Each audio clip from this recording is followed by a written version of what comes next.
All right, we are live. ESG standards and sustainability goals are wreaking havoc in the agricultural sectors. Farmer protests are starting in countries around the world. And also, are we turning a corner towards energy and education sanity in this country? We're going to be talking about this and more in episode 353 of the In the Tank podcast.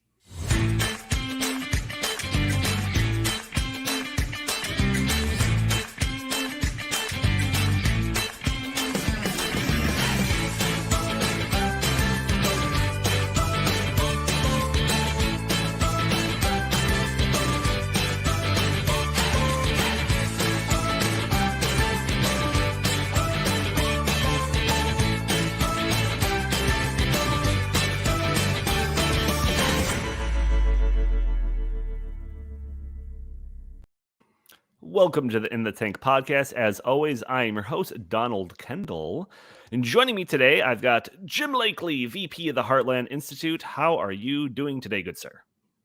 I'm doing okay. I'm not as in good a mood as I was last week after all those great Supreme Court decisions. So I'm back to my usual grumpy mood. And it's because, look, the topics we have today are depressing. I mean, ESG is wreaking havoc on the world. It stinks. That's a good point. That's a good point. There are some good topics. We got some good ones to cap off the episode with. So Okay, we'll get to that. Maybe we can get your your mood up towards the end of the episode. Also joining us. Go ahead. Sorry. Chris Talgo, senior editor at the Heartland Institute. How are you today, good sir? I think I'm not in as bad a mood as Jim, so I think that might be a good thing. Yeah, well, that's just normal.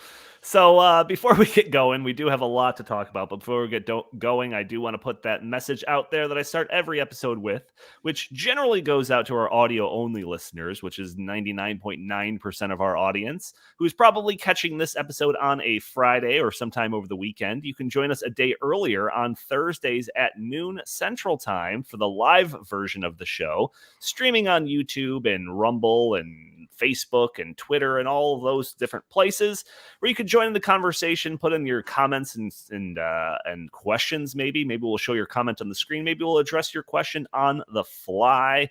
And also, to ensure that you don't miss an episode, make sure to subscribe to the YouTube channel In the Tank Podcast. We created a separate channel just for this show, because after a couple of controversial episodes where we're talking about things that Google and YouTube didn't want us to talk about, they threatened to destroy our entire channel. So in an effort to not self-censor ourselves, we generally stream on both channels. But if there's something that might be a little controversial, we'll only do it on the In the Tank podcast channel. So in an effort to not self-censor ourselves, we have that separate channel. Anyways, before we get going here, I want to walk down memory lane a bit. So it was almost exactly 1 year ago today that the Biden administration took the strangest victory lap ever when they made a big deal out of the fact that Americans were expected to pay less for their 4th of July cookout staples in 2021. 16 cents less to be exact. So let's put aside the point that the White House chose to refer to the holiday as 4th of July as opposed to Independence Day. But regardless, conservatives types smirked and jeered the administration for celebrating such minuscule supposed savings, especially when the administration and the Faucis of the world were trying to convince us to stay at home and not to celebrate with family and friends. But, things were just simpler back then. So now, 1 year later, the same basket of goods will cost Americans 17% or costed 17% more. And if my math is correct, that means an additional $11.85 to buy all of your goods for your Independence Day cookout. So hopefully you invested that 11 cents in savings last year in some type of investment that yielded you 11,000% increase in value. Jim, I don't suspect the White House was tweeting out the difference in price this year compared to last, like they did the previous year. No, they weren't. Not with stupid food puns in it as well. Unfortunately, I took my 16 cents of savings last year and invested it in Bitcoin, and it's not going great. So that didn't work out for me either. But look, 4th of July, I had hamburgers and hot dogs and potato salad and the usual Independence Day meal. And, as I'm cooking it on the grill, I'm thinking, this is real meat. This is meat that comes from a cow. This is not meat that was made in a lab, which is what Bill Gates wants us to all be eating soon. Or it's not a cricket burger, which is what our betters in Europe, the climate cultists want us to convert to. And I think there's actually some schools that are experimenting. I saw this the other day. So our public schools, who are basically prisoners, captive, they are mandatory. They must go to school, in public school. And so they're experimenting on giving them insect-based protein instead of yep, I saw that. I read that the other day, a couple of weeks ago. So enjoy this. I hope I'm going to remember to enjoy the last Independence Day we had. It could be the last one where meat is even remotely affordable. Maybe all I'll be able to afford is a very heavily spiced cricket burger next year, the way inflation's going these days. Oh, geez. I told you I was in a crappy mood. Right from the top. We could go down that. I've done some research recently on the whole World Economic Forum and their cricket agenda, so we could go down that road if you really wanted to. Maybe we'll save that for a future topic. Chris, how was your 4th of July? I in general, and I have a question about the conversations that were happening around the grill. How was it?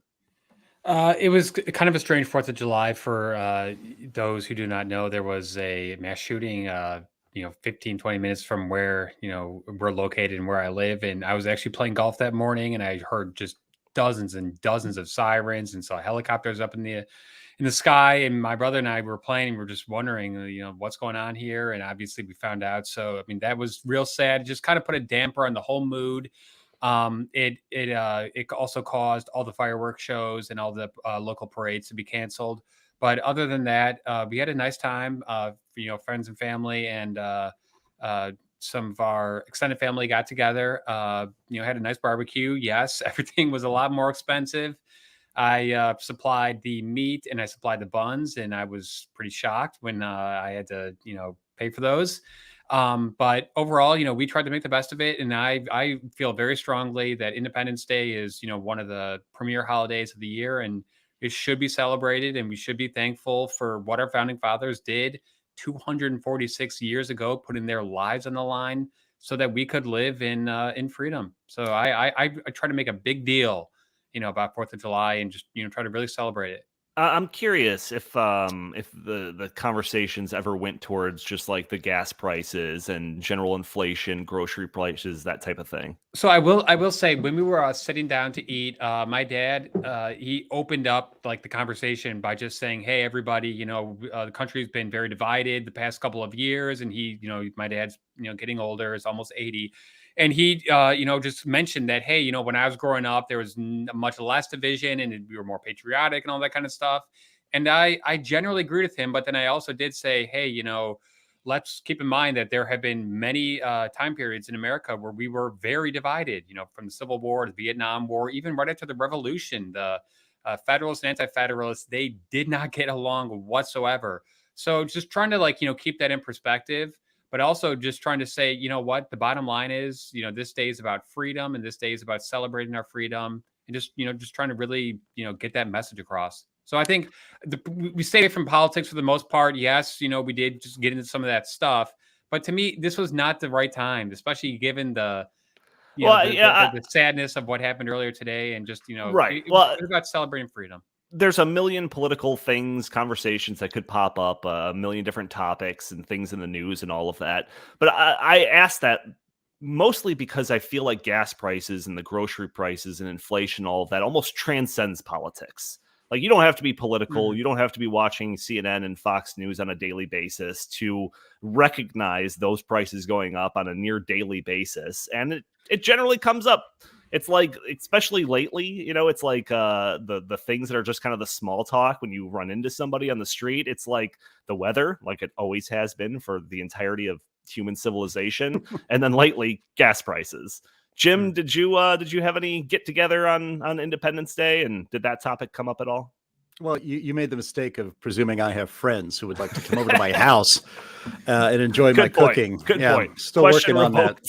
Yeah, we're still working on that. Maybe next year. I'm always waiting for next year for people to come up to my July 4th cookout. Yeah. No, actually, back when I lived in Southern California, when I had a few friends out there, and one of them is a guy named Ben Boychuk. He's the managing editor, I believe is his title, at American Greatness, the amgreatness.com, a fantastic website that I recommend to everybody.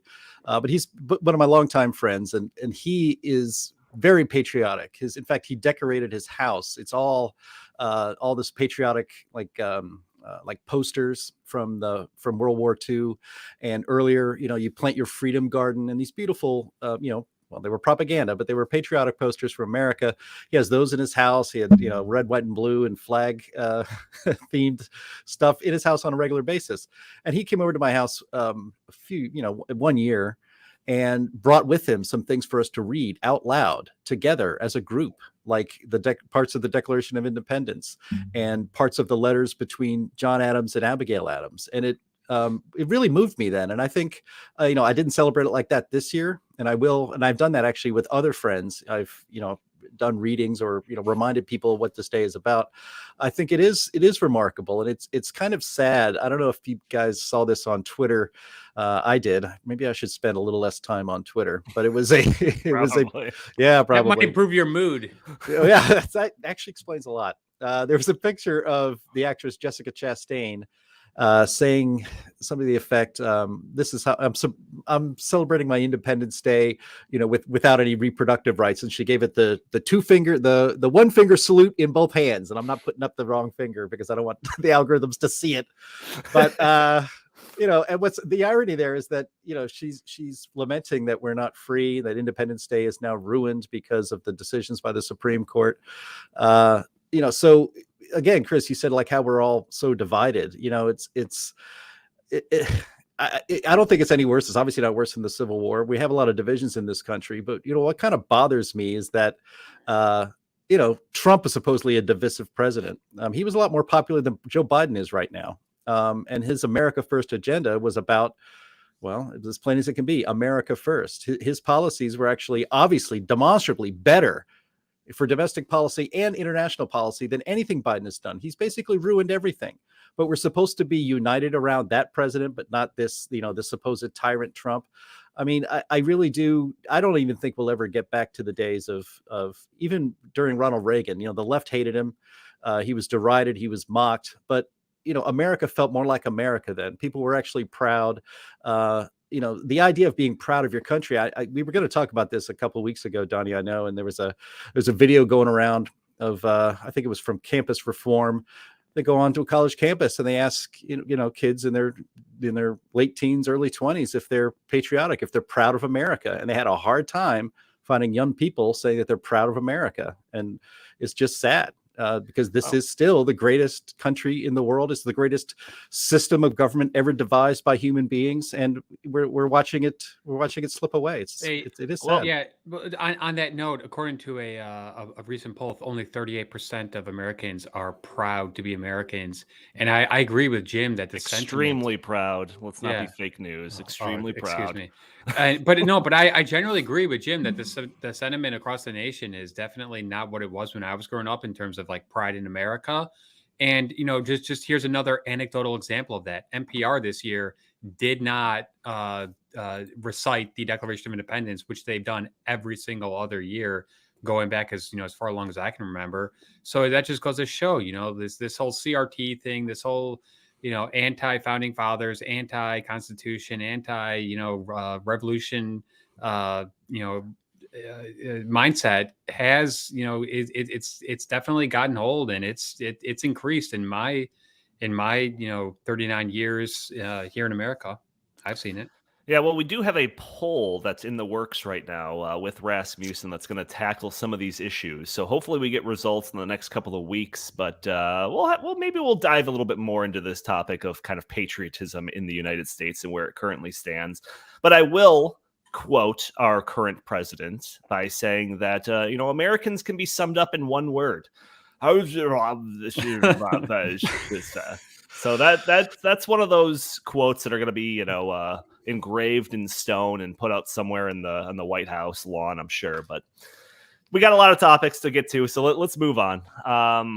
the first thing I want to start off, we're going to start off a little bit of a video here. So for context, our very own Justin Haskins and Jack McFerrin did a little digging and found some evidence of a pattern of meetings between BlackRock executives and various White House personnel. So this has caught the attention of some in the media, one of the outlets being Dan Bongino's Unfiltered. So we have about a minute clip here. Let's go ahead and play that, Andy. Back to the special edition of Unfiltered. Listen, I've warned you about this before. A clearer picture is now starting to emerge of the connections between the Biden White House and Wall Street powerhouse BlackRock. According to a new report, White House visitor logs show several BlackRock executives secretly meeting with top Biden officials. Thought they don't like the Wall Street folks, right? Isn't that what they told us? Joining me now is biotech entrepreneur and Fox News contributor Vivek Ramaswamy. Vivek, you've been all over BlackRock, Larry Fink, using their collective power of their clients' money to influence corporations. What do you think's going on with them in the White House? Is it this ESG environmental stuff? Well, look, this is crony capitalism in modern clothing, where what's happening is that government is using private actors, I believe including actors like BlackRock, to do through the back door what government cannot get done through the front door under the Constitution. And then they label it the ESG movement. They label it stakeholder capitalism. Can't pass the Green New Deal through Congress? No problem. Let's get the climate pledge signed by companies instead. Dan, this is the game of the 21st century, where government has deputized not just the administrative state, that was the 1980s problem, but now the private sector itself to do the work of big government from 40 years ago. That's what we see on the stage. Oh, you are welcome, everybody. You are welcome. This is the idea that we've been talking about for a while now on this podcast and Stopping Socialism TV, of this ESG and the insidious nature of ESG and the plans outlined in the Great Reset and all of that, finally filtering down into the media at large. We've gotten into the popular lexicon of conservatives and all of that, and now this plan of ESG and all of that, which was able to fly underneath the radar for so long, is nice and front and center on conservative minds. So this is the first big step, in my opinion. I mean, obviously, this has been in the forefront of the conservative mind for a while, but seeing them talk about this stuff on Fox News is fantastic. So for a little bit of more context, I want to talk about this piece that was authored by Justin Haskins and Jack McFerrin. It was published in the Epoch Times, uncovering the White House's secret meetings with BlackRock.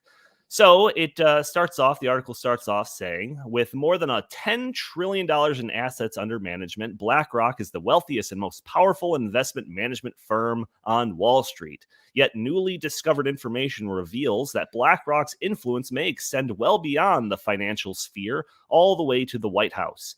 Our investigation into the relationship between BlackRock officials and the White House shows that during the Biden administration's turn at the tiller, BlackRock, which currently controls more assets than any other investment group in America, has enjoyed unprecedented access to key administration figures and advisors to the president.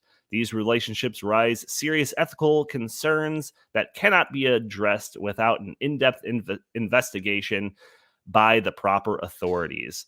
So if you really want like kind of an in-depth explanation of how Justin kind of started pulling at this thread, we did a video on Stopping Socialism TV. Just Justin and I did that. So he gets pretty in depth into like why he started going down this rabbit hole.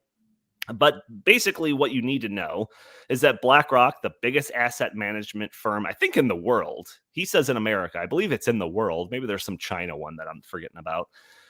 Big proponents of the Great Reset, ESG, big proponents of basically any scheme promoted by international elite types. So Justin started looking into the visitor logs of the White House and found a name stuck out to him. Thomas Donnellan caught his attention. So he looks up this Thomas Donnellan, who's a chairman of BlackRock's Investment Institute, which is BlackRock's personal think tank dedicated to assessing geopolitical investment risk. So this Donnellan family has connections just through and through the White House. It's pretty insane. But the idea is, like, the only thing that we can assume by this constant meetings and all of this is that BlackRock is getting access to the highest level of information that would give them massive edge in the markets for such a huge asset management firm like that. So, Chris, what do you think's going on here? Is this just like a huge example of cronyism at its worst? What do you think? Yeah. So you said that BlackRock is getting access to, special information that only the administration, like has at their fingertips. But I also think that it's the other side of that too. BlackRock is lobbying, directly to the president and to people high up in the administration to get the administration to do what they want to do. So it's like a two-way street here. This is just, crony capitalism, just right in your face. It's so sad because Joe Biden said that he was going to come in and be so transparent, and he has been the complete and utter opposite. We're just, nibbling, I think, at the edges of this. I think there's a lot more to come out. I think they're holding a lot back. I edited both of those pieces, and I think that there is, this is the tip of the iceberg. I think that there's going to be a lot more that comes out in this story, in the months to come. And I think it's somewhat similar to like the Hunter Biden laptop story, where it's just, like piece by piece by piece, just drops and drops and drops. And I think the American people get what's going on here. This is just corruption at the highest levels. Yeah, Jim, the piece here outlines a whole bunch of different stuff. It talks about kind of the far-reaching connections of that Donilon family inside the Biden administration, the types of Biden officials that took part in these meetings, the potential implications of this sort of access. Is this just par for the course, though, when it comes to the incestuous relationship between massive business and the White House? Jim's muted. Classic Jim. Hey, TM Willemsa, instead of a Jim rant trademark, we should have a unmute yourself trademark too. Get on that. Yep. Get on that. Yeah, sorry about that. Remember the good old days when government and business were at odds with each other all the time? When the left would look to government to regulate business because business was dangerous if it got out of control.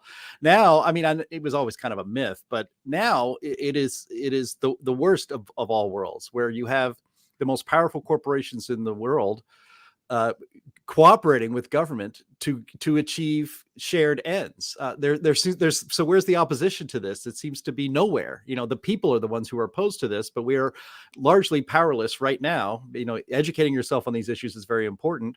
Having it talked about on Fox News is great. How about a segment on 60 Minutes on this, but not defending ESG, but exposing it for what it is, which is pretty dangerous, and it's a scam, and it enriches the elites and impoverishes the rest of us. It makes our life less free. It gives more power again to governments and corporations. So I know you and I, Donnie, are watching Westworld, or you're trying to catch up to me. Westworld season 4 just started, and it's interesting because as the series goes on, it really is about how the nexus of government and this big company called Delos that basically controls the world, working together to oppress all of the people. It's this dystopian future. And, there's lots of dystopian fiction that talks about, the rise of corporations, usually like the Terminator, for instance, right? So it's a corporation, it's a company, Skynet, that invents, becomes sentient in artificial intelligence and takes over the world, and it's apocalypse and all that stuff. But in classic, science fiction, it's always corporations acting alone that, that impose some kind of tyranny over the people, and the government seems to not be able to stop them. Now we live in an actual world in which government and big business are working together to advance shared aims, companies to get richer and more powerful, governments to get richer and more powerful actually as well. So it works great together. And so there seems to be no way to push back on this. Again, educating ourselves on these issues, and it's a long education process, is very important. Resisting these sorts of schemes, which we're seeing happen in fits and starts all over the place, including, it's not exactly ESG, but it's related to it, the protests with the Dutch farmers, which we're going to talk about later. But this insidious connection between big business and government. And in fact, here in the United States, a great example of that, the First Amendment does not allow government to restrict your speech. So instead, the government threatens someone like Twitter or Google or another big tech company that, hey, you know what? Maybe we're going to start regulating you and pretty much ruin your business plan. But if you silence the voices of people who oppose us in the government, in other words, right-wing voices, people who are not on the left, if you suppress their speech, maybe we'll leave you alone. Actually, in the law, if a private company is acting on the behalf of government, that is actually a violation of free speech. It's against the law. Nobody's ever going to enforce it. But that's the kind of world we live in now. This is why ESG needs to be opposed. We oppose it, and you should oppose it too. Hey, Donnie, one of the wait, Chris. Fact check. Very important. Fact check. Jim brought up Terminator. Cyberdyne was the name of the business. Skynet was artificial intelligence. Just an FYI. Go ahead, Chris. All right. Very important. I just pointed that out. That is. I take it very seriously. Go ahead, Chris. I was just going to say that what is particularly frustrating from my point of view about the BlackRock situation is that this is not Larry Fink's money. Most of BlackRock's assets under management are public pensions and our money. So it would be one thing if Larry Fink, was putting his own money in the line, had his own skin in the game, but he's not. He's actually using our money. So that to me is just particularly frustrating. The other thing that I think is very important is this does not have to be a partisan issue. Like, I know that a lot of the ESG is based around these things that are like they're like curated for the left. This crusade against climate change and environmental policy. That's the E, and all of the social justice and whatever that's in the S and the G parts of ESG. But like, this doesn't have to be like a partisan issue. This is as Jim said, this is like the nexus between corporations and government wielding their influence to each other to pat each other on the back and to line each other's pockets with money.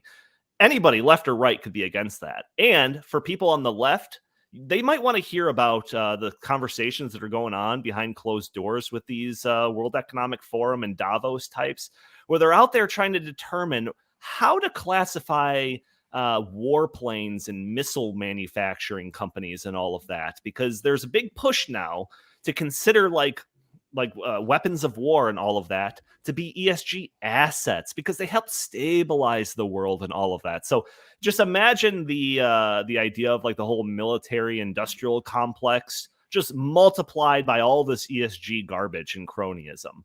If that doesn't get somebody on the left to be like a little weary of this whole scheme, I don't know what will.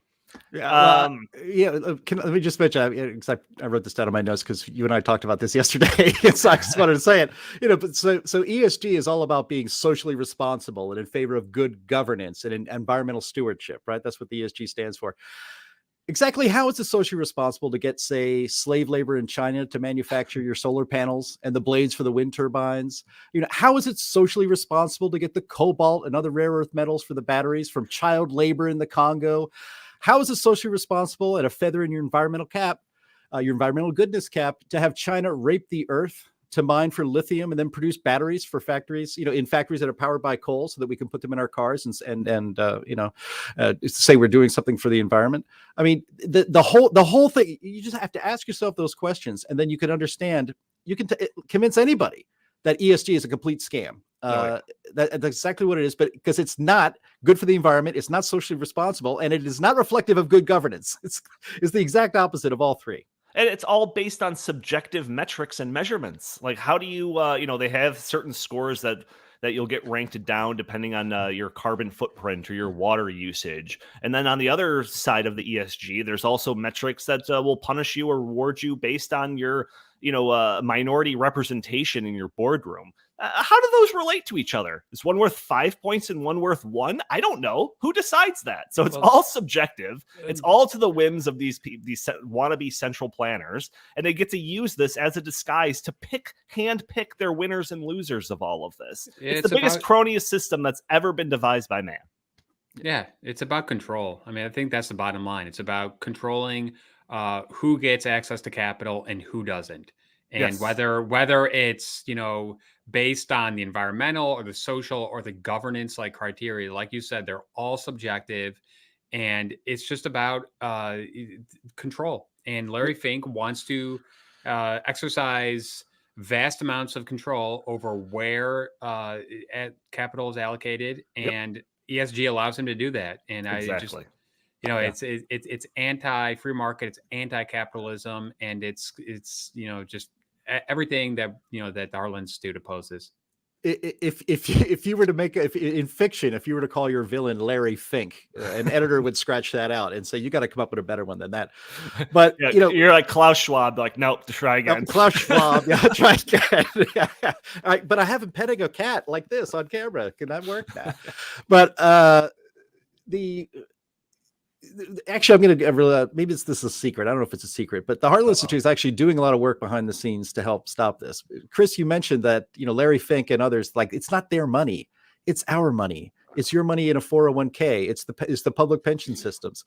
And what the Heartland Institute has been doing, we had a secret summit. Did we talk about this before, Donnie?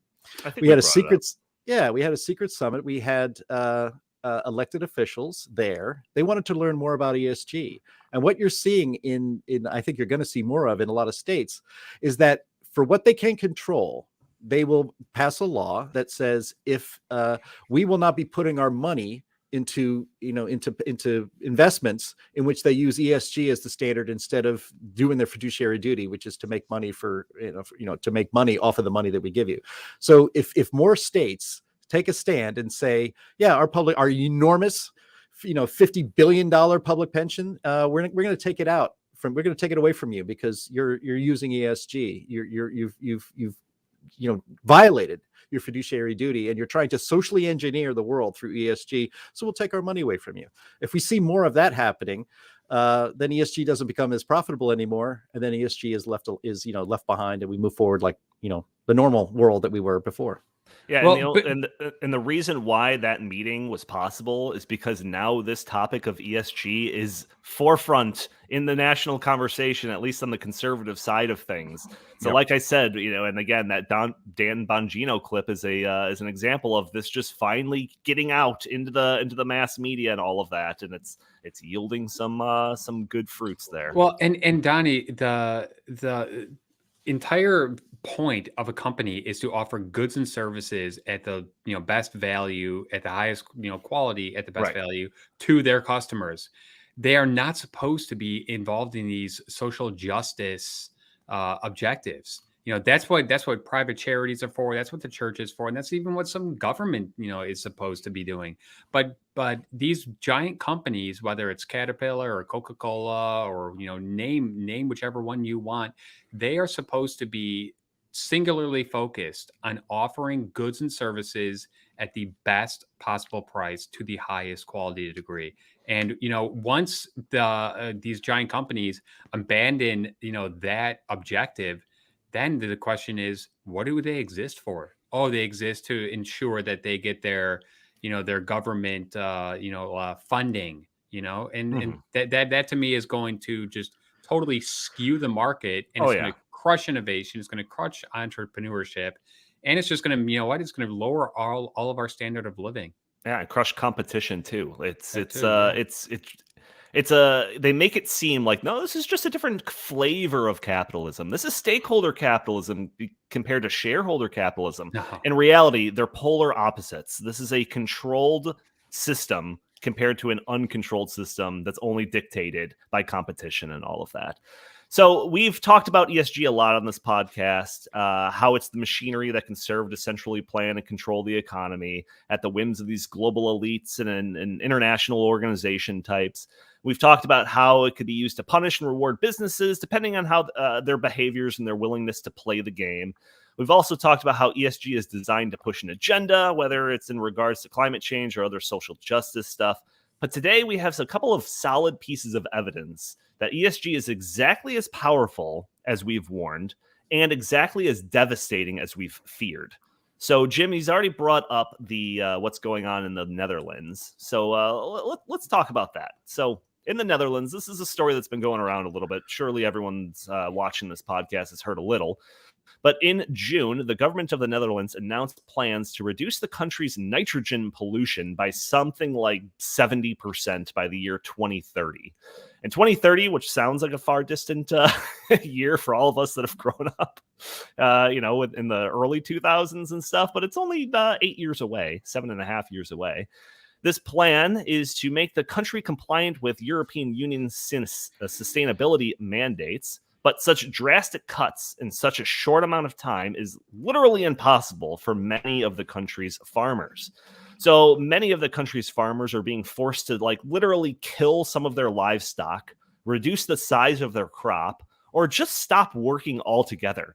And this is resulting in two major outcomes that I can identify.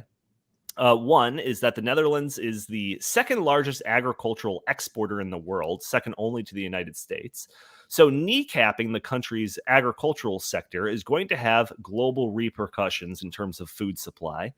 And then the other thing is that because of the livelihoods of farmers across the country being ruined by this government mandate, farmers are basically in full-on revolt in the streets. And if you are watching the video version of this podcast, you will see a video of these farmers and their tractors driving down the streets. There's a lot of stories of them parking out in front of government buildings, dumping like manure on the ground in front of the doorways and all types of different stuff. So, Jim, thoughts on this? Well, again, it's encouraging to see this. I mean, this is the reason ESG is so popular among world governments is because despite they've spent decades, the United Nations and the EU have spent decades just on climate trying to get us plebes, us ordinary people, to do what we're told, to stop driving so much, to not have two cars, don't fly everywhere, and we just won't listen, because we're free. And so ESG makes it so that it gives the government, as if they needed it, more leverage and more muscle in order to impose this agenda. And again, these companies are fine with it as long as they end up making money in the end. One of the things they do in ESG, Donnie, and I know you guys, you and Justin have talked about this in the past, is that you get a terrible ESG score if you invest in fossil fuels, if you invest in a coal company or a natural gas company.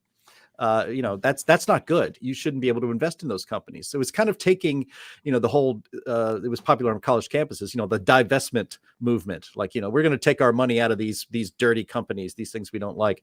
ESG makes that, it kind of flips it around and makes it virtuous and profitable because the system is rigged in order to invest in these agendas that the left really wants to push on the people to help control us. And so it is really encouraging. I mean, this protest, in these growing protests in the Netherlands, it should remind people. Here on the screen, we see people marching down the street very peacefully. There have been some violent clashes, but it's nothing like the BLM Antifa riots that we had in this country in 2020. For instance, there aren't any cities burning down for right now. Somebody did set a fire in front of a building, but that's small potatoes. It's a bad idea to piss off farmers, by the way. Not only do they tend to have firearms at home, I don't know if they do in the Netherlands, I don't know what their gun laws are like, but they have other ways to get at you. I mean, one of the clips that we have here is they're spraying liquid manure all over the front of a government building. I think it was a city hall. That's going to leave a mark, as they say. It's going to leave a smell for weeks. And then people dumping manure and fertilizer and grain on the lawns of the government officials that are telling them that they can't farm anymore. I mean, this is again, they are being told that they have to reduce their use of nitrogen, and you have to reduce our use of methane.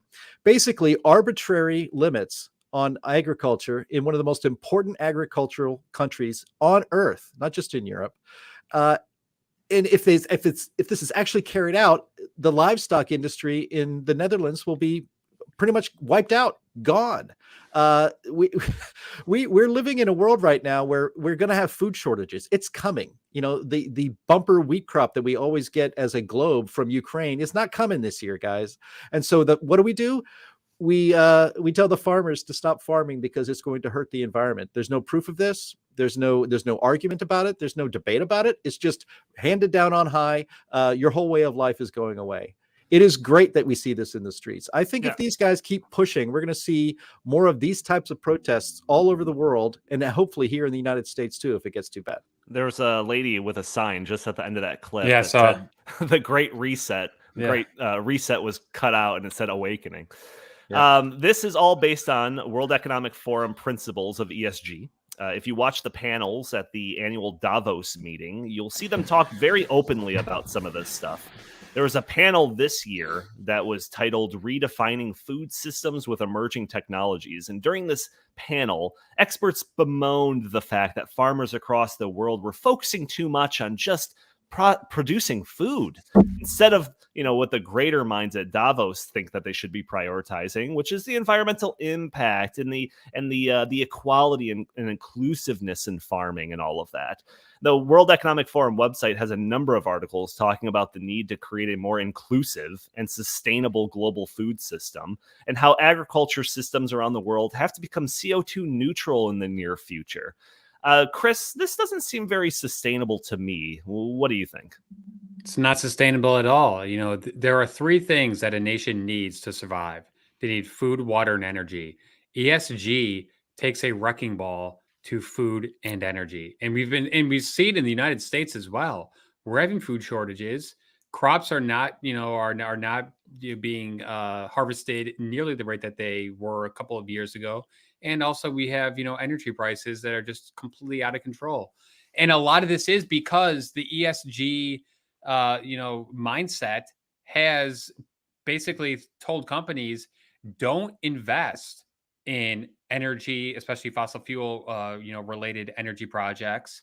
And a lot of the food processing, which, includes fossil fuels, they're stifling it. And they're saying, Right. you know what? No, don't go and, buy meat, go and buy your fake meat or just, whatever. And, this is going to have real bad ramifications for people when, when they're starving and when there's going to be bread lines and there's going to be food riots across Africa, across the Middle East, across these countries that rely on the United States, the Netherlands, and these other, agriculture producing countries for their basic, food necessities.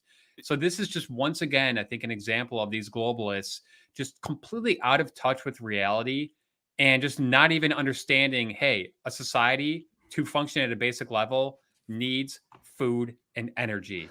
Yeah, and these come on, guys. These movements also tend to spread. How long ago was it where we had the yellow vest riots going on in France because of like a 15-cent increase in their gas tax or something? Yeah. We have a comment here, if I can click it, talking about how there's farmer protests now in Italy. I did see that this morning. I haven't looked into it to see exactly what's going on, but surely they're inspired by what they're seeing with the Dutch. So we'll definitely be keeping an eye on some of that. Another example comes from Sri Lanka. So in an effort to shift their agricultural sector in Sri Lanka towards a more organic one, the government banned the use of chemical fertilizer, basically overnight and with no warning to the country's farmers. So reading from a Daily Caller article, it says the move was part of Sri Lanka's effort to pursue environmental, social, and governance goals, ESG. The country signed onto a green finance taxonomy with the International Finance Corporation in May that included a commitment to organic fertilizers. So the International Finance Corporation is one of these big international organizations. It's the sister organization to the World Bank, I believe. And they also team up with the World Economic Forum for various projects. They're all running the same guild over there. So what was the effect in Sri Lanka? Well, organic vegetables grew by the truckload. Everyone ate and got rich, and Mother Nature thanked the farmers for being so kind to her soil. Nah, I'm just kidding. The crop production actually decreased by 40 to 50%, according to UN estimates. The country had been started begging neighboring countries for food, and the economy of the country, which was already in a precarious position, basically collapsed. So I joke, Jim, about the positive effects that would have yielded from making a move like this. But is that what these people think was going to happen? Like, do they honestly think that, like, oh yeah, we'll just shift away from this fertilizer and all of that, and everything will be great? We'll all be, even more well off than we were before. Is that what they think, Jim? No, I actually don't think that. I used to think, it was easy to think that, these people are just naive. Like, we need to go back. We hear it here in the United States too. We need to have more sustainable farming. Well, what do they mean by that? Well, organic farming, like it's some sort of magic. It's just growing things in poop, and it's not very efficient. You can't have, GMOs are actually, they used to call them frankenfood. It's just all that is our plants that are made resistant to the things that will kill them, so that they will grow into food, so we can eat them, so that we can stay alive. But I'm starting to think, we call it a climate cult. It's a doomsday cult, really. I mean, look, somebody actually in the comments mentioned the Georgia Stones. What is that? What they're called? Georgia Guidestones. Georgia Guidestones. That's right. Yeah. And that was some kind of hippie Stonehenge crap that somebody put up in the, like, I think 1980 or late 70s, early 80s. And it said, one of the inscriptions there on the purpose of the Georgia Guidestones was to lead the path for the future of humanity. And this is how we should organize society. And this is the ideal situation for humanity. Among the things that were ideal for the earth and the human population to be in balance was for there to only be 500 million people on earth. Right. At the time the Georgia Guidestones were put up, there were 4.3 billion people on earth. And we are very soon going to eclipse 8 billion people on earth. It'll probably happen this year or very early next year. If your ideal Earth has 500 million people, say it only has 5 billion people on it, and you really think that the Earth cannot sustain, we cannot sustain life on this planet, not just human life, but all life on this planet, if the human population continues to grow, what do you think happens after that? I mean, if you're serious about that if you're serious about that in your death cult, you need to get rid of people. And how do you get rid of people? You could starve them. You could force them to not use modern technology to grow enough food for everybody and a growing population. That's one way you can do it. I think you have to start taking these people actually seriously, and stop trying to impart noble motives onto what's happening here. They don't care that people in Sri Lanka are starving. They don't care that the entire economy in that country, which used to be, relatively wealthy, or at least stable, tourism was a big part of their economy. Their entire economy is completely collapsed. People can't visit there because there's nothing to eat. Now you have to start to think, it's not just oopsies. I'm sorry. I guess we'll let you go back to regular farming. No. Has that happened? Are they going to do that? Not, I haven't seen anything so far.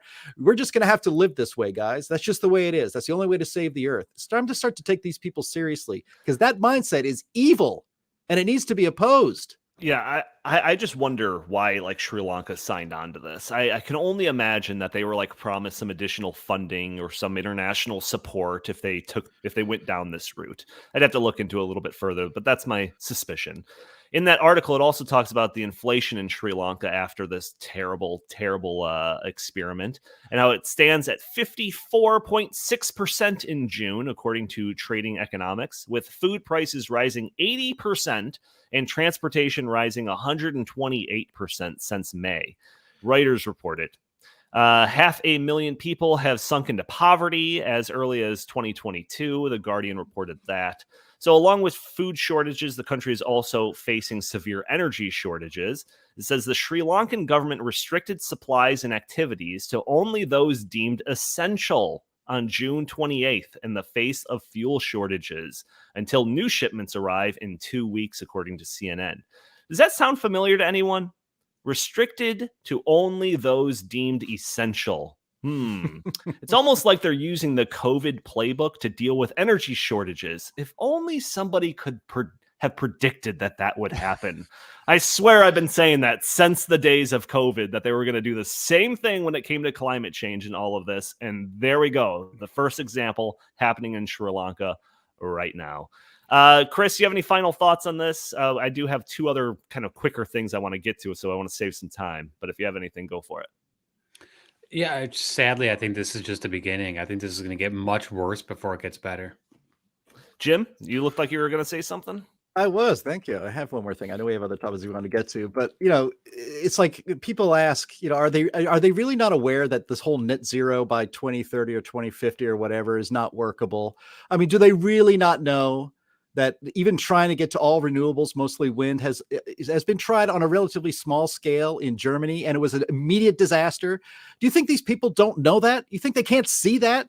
right now, people in rich, developed Western countries are not going on vacations or spending money on things that make them happy because of higher energy prices and higher food prices. And this is just the beginning of this. It's going to get worse. So, you have to start to realize this starts to sound like a plan. This is the plan. When you see the disasters that are unfolding because of decisions made by governments who want to control you, and they don't reverse course, it's the plan, right? And if there are people that are going to die in Sri Lanka of starvation, well, like Drago said in Rocky IV, if they die, they die. Right. That's it, right? And if another, 2 billion people have to die so that the remaining 5 billion can live, well, so be it. This is evil, what's going on here. And that's why you see people out on the streets. We're actually going to see there's going to be massive resistance to this kind of stuff. As like you said, it's growing in Italy. It's happening in the Netherlands right now. These governments have to submit to the will of the people. And if they don't, they are tyranny. It's tyranny, plain and simple. And so we're going to see whether the Dutch are going to actually stand firm and annihilate the livelihoods of all the farmers. We'll see. I think they have to capitulate. And if they don't, that is even worse news. Yeah. No, it's a very interesting story, and surely it's only going to grow from here. So we'll definitely keep an eye on it. A couple of other things that I wanted to get to. One of them I was thinking about dedicating a lot more time to, but all this stuff going on in the Netherlands kind of took the center stage, in my opinion. This is out of the European Union. I'm reading from an article from Reuters here. It says the European Parliament on Wednesday backed an EU rules labeling investments in gas and nuclear power plants as climate friendly, throwing out an attempt to block the law that has exposed deep rifts between countries over how to fight climate change. The new rules will add gas and nuclear power plants to the EU, the European Union taxonomy rulebook for 2023, enabling investors to label and market investments in them as green. So people that like to stay warm in the winter and like to stay cool in the summer are rejoicing in this decision. Others, like Greta Thunberg, not so much. So the other day, the day before this was up to vote, Greta tweeted, "Tomorrow, the European Parliament will decide whether fossil gas and nuclear will be considered sustainable in blah, the blah, EU blah, blah, blah, blah. in the EU taxonomy. But no amount of lobbyism and greenwashing will ever make it green. We desperately need real renewable energy, not false solutions. Hashtag not my taxonomy."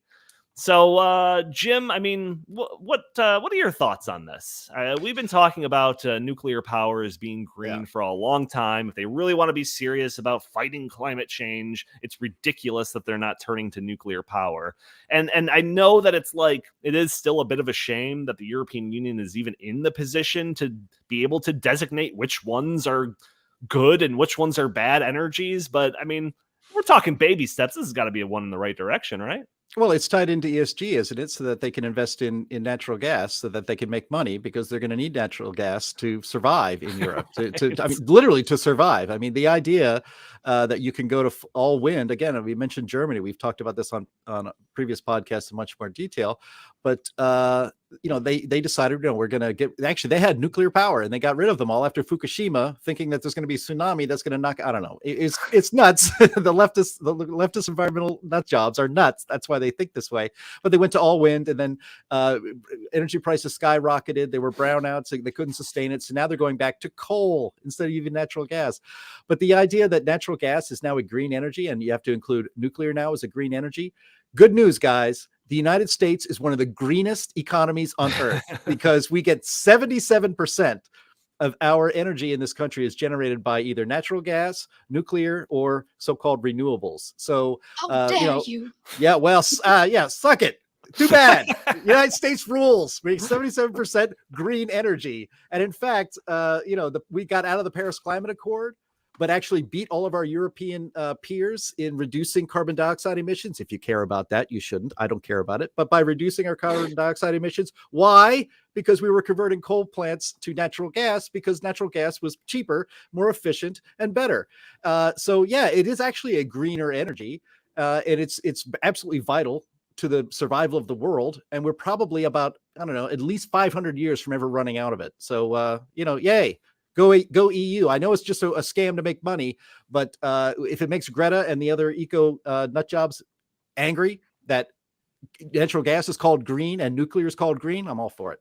You know, How I dare think you. I think it's such a shame that the Soviet Union had to like sully the name of nuclear power so horribly with the Chernobyl incident and everything that's caused from that, which scared all of these all countries across the world for decades to not invest more money into nuclear power or anything, or even pursue the innovations that could have taken us into even better directions when it comes to nuclear power. So now we're like sitting here with nuclear power that's like 4 decades behind in terms of innovation than where we could have been if it wasn't for the Soviet Union. Yeah, But we've only had 6 nuclear reactors come online in the United States since 1990. 6. Right. That's ridiculous. It should be 600. Jeez. Chris, do you have any thoughts on this? I'm kind of wondering if eventually, given enough proof that wind and solar are just terrible at generating electricity in an efficient way, in an environmentally friendly way, even, that they're going to eventually have to embrace nuclear. They're going to have to. What do you think about that? Geez, I don't think that they would have to. I think that there is a lot of money to be made among the Democratic donor class in these these green energies, whether it's wind turbines or solar fields. So I think that the reason why they are pushing this, or at least one of the primary reasons, is because they want to make money off of it. I think it's literally as simple as that. Well, I'm what do you sure think about that- this decision, though? Do you think that this is just because they're stuck in such a hard spot? This is like a desperation move, and it's just temporary? I think a lot of that is predicated on the fact that they do not want to buy natural gas from Russia because of the Ukraine conflict. So now they're saying, wait a second, we were going to be dependent upon Russia, but now Russia, is not looking like a very likely provider. So what are we going to do? And now they're saying, okay, well, at the very least, we can rebuild some of our our natural gas infrastructure, and then try to re-up some of the nuclear power plants. But I do not think that this would be happening had it not been for the Ukraine conflict. Yeah. But I also think that this is, in some ways, this is inevitable, because the people of Europe and the people of America are going to eventually make it very clear that, hey, we want this amount of power to supply to run our lives, and Right. if you can't provide it, well, then we'll elect someone or a party who will provide it. And I think that the Biden administration, I think one of the undoings of the Biden administration is the fact that American people are so fed up with the cost of gasoline, and the fact that Joe Biden ran on this. He said, if you elect me, I will ban fossil fuels. And I think that the American people are starting to get a hint of what that actually would look like, and it's only been, 18 months, into this grand transition, as he likes to call it. Right. But I think that it is proving itself to be an utter failure. And I think that in Europe and in America and in places all across the world, the voters are going to respond by saying, no, actually, we don't want this. The question is, will the people in power allow them to have their way? Well, and just a little bit of insight into just how that vote went in the European Union over this thing, because you're looking at this in the context of all the energy disruption that's going on over there, far worse than how it's affecting us here in the United States.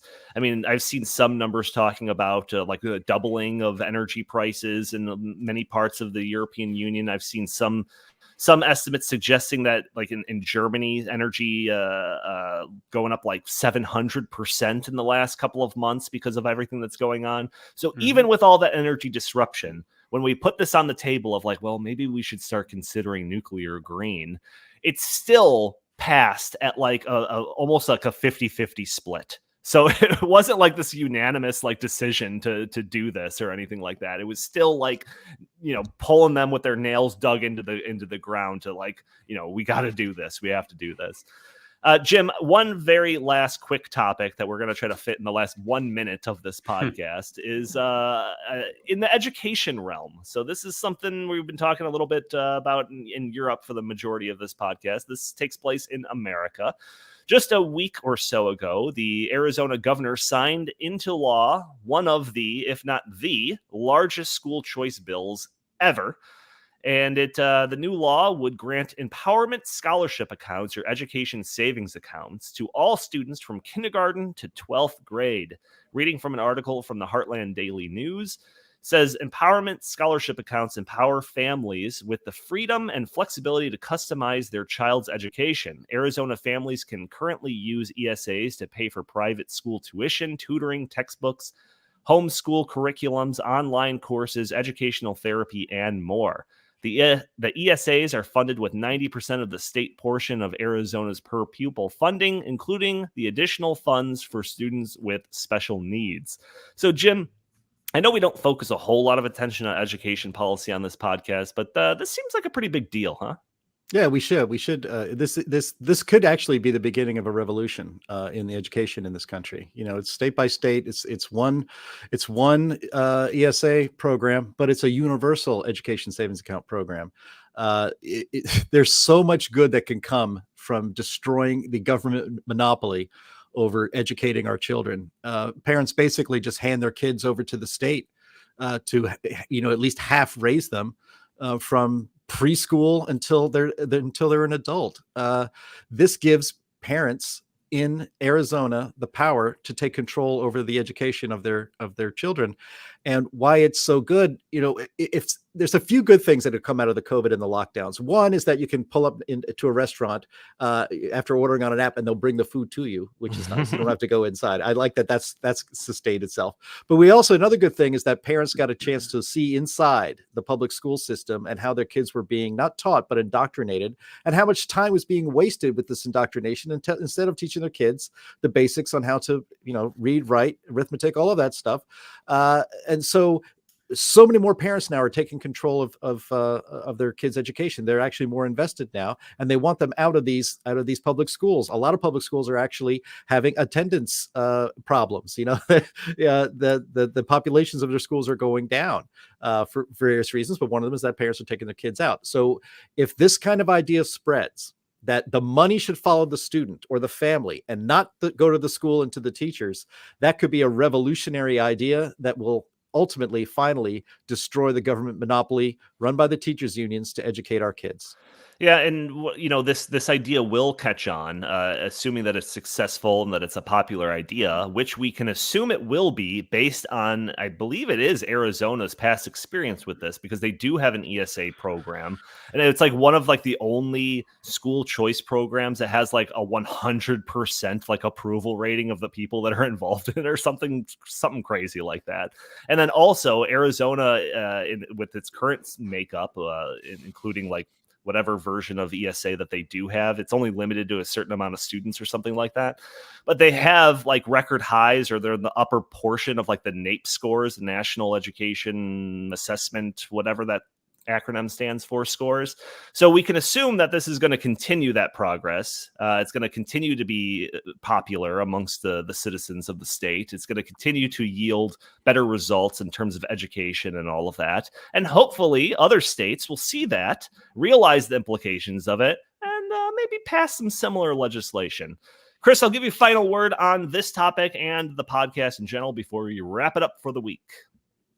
Yeah, I think the Arizona universal school choice law is a possible game changer. And Donnie, just you mentioned that it's school choice is popular. School choice is overwhelmingly popular. It's overwhelmingly popular, especially among Democrats, among Black parents, among Hispanic parents, because they are the ones who have children stuck in these underperforming, terrible schools. I was a public school teacher for many years. I did some of my student teaching in downtown Chicago schools, and I'm telling you, there's not any learning going on in those schools. And I think that these people would benefit immensely from the fundamental freedom to say, I want to pick where my kid goes to school. And right. that should be, the default. That should be the standard. Yeah, no doubt. All right, fantastic, everyone. Thank you for joining us for this very important episode in the Tank podcast. Join us every Thursday at noon Central Time live to join the conversation. Leave your comments and not suggestions, your questions and comments. Maybe we'll show your comments on the screen. Maybe we'll address your questions on the fly. If you like our show, please subscribe, write a review for us, leave a comment, hit that like button, share this content, all things that will help show this content, put it in front of more eyes, break through those big tech algorithms that prevent content like this from being seen by more people. If you would like, you can follow us at In the Tank Pod on Twitter. If you have any comments, questions, or suggestions for the show, feel free to email us at inthetankpodcast@gmail.com. Jim Lakely, where can the fine people find you? At Jay Lakely on Twitter, at Heartland Inst on Twitter, and always visit heartland.org. Fantastic. Chris, what do you have to pitch today? StopInSocialism.com and Heartland.org, as always. Fantastic. Thank you all for tuning in. We will talk to you next week.